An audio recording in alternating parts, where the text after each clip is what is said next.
আমরা বাংলাদেশকে একটা আমূল বদলে দিতে চাই এবং সেই প্রত্যয় সহকারী আমরা দেশের মানুষের সামনে এই প্ল্যাটফর্মে হাজির হয়েছিলাম। আমরা পরিষ্কারভাবেই বলেছিলাম যে বাংলাদেশের 50 বছরেও গণতন্ত্র আসেনি, ভোটাধিকার হারিয়ে গেছে, মৌলিক ও মানবাধিকার নেই, সুশাসন সুবিচার সুদূর পরাহত। কখনো সামরিক স্বৈরাচার, কখনো গণতন্ত্রের ছদ্মবেশধারী দুই পক্ষের হানাহানির মধ্যেও গত কয়েক বছর দেশে একটি দুর্বল ও ভঙ্গুর গণতান্ত্রিক নির্বাচনী ব্যবস্থা চালু ছিল, তাও এখন আর নাই।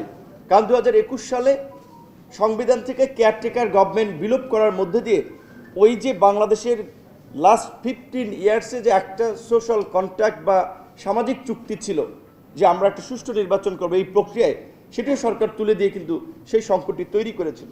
যে কারণে কিন্তু আমরা সেই কথাটিও আমাদের সেই ঘোষণাপত্রে পরিষ্কারভাবেই বলেছি এবং আমরা বলেছি যে আপনারা দেখেছেন বাংলাদেশের জন্ম থেকে 72 থেকে 90 পর্যন্ত এক ধরনের শাসন ব্যবস্থা ছিল যার অধিকাংশ সময় ছিল সামরিক শাসন, কু পাল্টা কু। 90 পরবর্তী সময় যে আমরা একটা সংসদীয় গণতন্ত্রের দিকে যাত্রা শুরু করলাম, সেটাও ওই যেই লঙ্কায় গিয়েছে সেই রাবণ হয়েছে।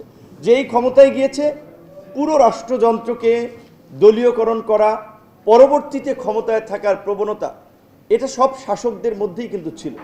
যে কারণে আমরা বলেছিলাম যে বিভাজন, এই সহিংসতা, এই ক্ষমতার দখলের অপরাজনীতির একটা পরিবর্তন হওয়া দরকার। যেই কারণেই আমরা গণ অধিকার পরিষদে এই নতুন প্ল্যাটফর্ম আমরা করেছি। আমরা পরিষ্কারভাবেই বলছিলাম যে আমাদের প্রিয় মাতৃভূমির শাসন ব্যবস্থাটাকে এতটাই অধপতিত করা হয়েছে যে ভবিষ্যতে শুধু অবাধ, সুষ্ঠু, নিরপেক্ষ নির্বাচনের অধিকার প্রতিষ্ঠা করলেই হবে না, নতুন প্রজন্মকে নতুন করে গড়ে তুলতে হবে ধ্বংস করে যাওয়া সব কয়েকটি রাষ্ট্রীয় প্রতিষ্ঠান।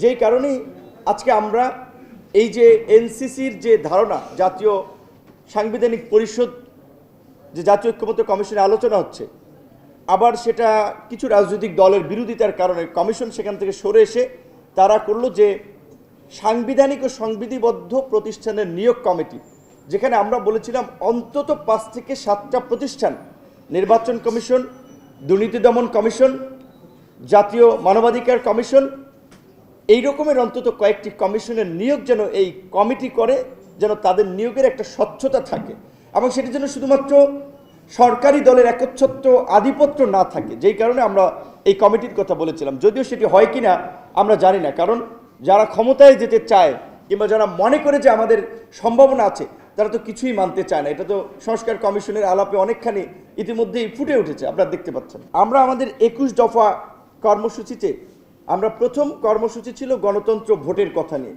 সেখানে কিন্তু আমরা পরিষ্কারভাবেই বলছিলাম যে সুনির্দিষ্ট আইনের আলোকে স্বাধীন নির্বাচন কমিশন গঠন ও সাংবিধানিক প্রতিষ্ঠান সমূহের স্বাধীনতা নিশ্চিত করতে হবে।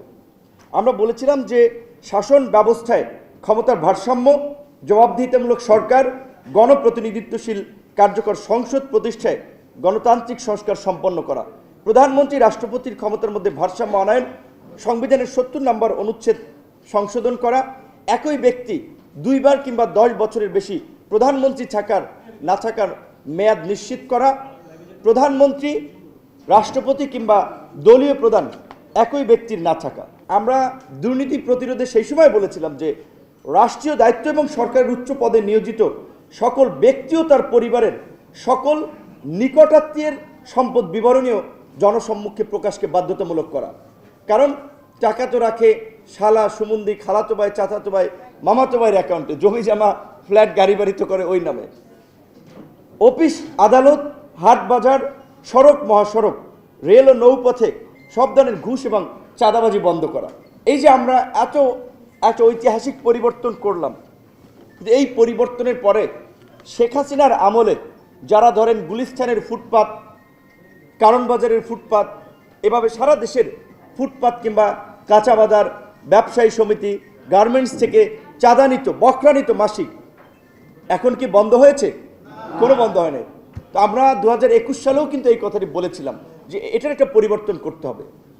তো আমরা আজকে যেই শিরোনামে আলোচনাটি সবার আয়োজন করেছি যে কোটা সংস্কার থেকে রাষ্ট্র সংস্কার, এটা তো তরুণদের একটা আকাঙ্ক্ষার বাস্তবায়নেই একটা পরিকল্পিত সংগ্রাম ছিল, যার ফলেই তো আমরা সেই 2018 সালের এই আন্দোলন থেকে পর্যায়ক্রমে আমরা রাজনৈতিকভাবে আমরা এগিয়ে গিয়েছি এবং এই 2024-এর এই কোটা সংস্কার আন্দোলনকে কিভাবে গণ অভ্যুত্থানের আন্দোলনে পরিণত করা হয়েছে সেটা আপনারা দেখেছেন। 16ই জুলাই আবু সাঈদের বীরত্বপূর্ণ মৃত্যুকে কেন্দ্র করেই কিন্তু রাজনৈতিকভাবে ছাত্রদের পাশে থাকার একটা অঙ্গীকার আমরা রাজনৈতিক নেতৃবৃন্দের কাছ থেকে পেয়েছিলাম বা আমরা করিয়েছিলাম তাদেরকে। আমরা পরিষ্কারভাবেই বলেছিলাম যে 2018 সালে সেই সময়ে সুযোগ আপনারা মিস করেছেন। এরকমটা ফ্যাসিবাদের আমলে ঘোষণা দিয়ে গণ আন্দোলন হয় না, সরকার পতন আন্দোলন হয় না।